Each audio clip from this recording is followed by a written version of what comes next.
10 kama kawaida. Mambo yanaenda Kama fresh. Karibu sana bwana. Asante sana ndugu yangu. Ndugu yangu nao furaha kubwa sana yani. Sababu nimepata bonge la goma kali sana yani, afu nataka nifanye bonge la chupa, bonge la video. Japo bado sijaanza kulitoa kabisa kila mtu likamfikia, ila nimeachia kwa mfumo wa international. Nataka ngoma ifike mbali, wakaona kina Rewind, kina Chris Brown hivyo yani, unajua. Sawa. Na hiyo nyimbo nimeshapata tayari na video queen, yani nakshi. Video queen anajiamini afu mkali kinyama, yani anajua kujidesign mwenyewe nguo nini, anavaa nguo nini, si unajua zile za kujiachia.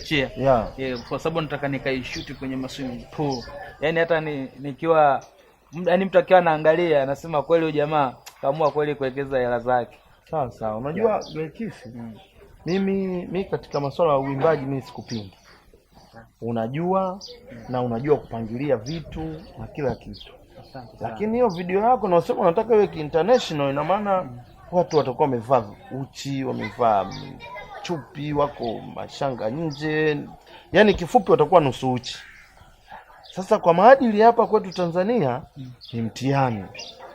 Kwa sababu ukumbuke kuna BASATA. Au umesahau kwamba kuna BASATA hapa kwetu?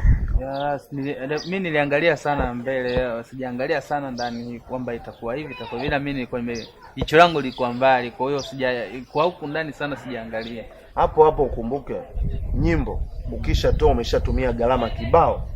Umetumia gharama nyingi, inakuja inafungiwa. Unatakiwa pia vile vile ujiandae kisaikolojia. Umeona, unatakiwa uwe umeshajiandaa kwamba ikifungiwa. Sio nyimbo inafungiwa, mwisho wa siku unaanza kuchanganyikiwa tena, umetoa hela zako na nini. Umejiandaa kisaikolojia?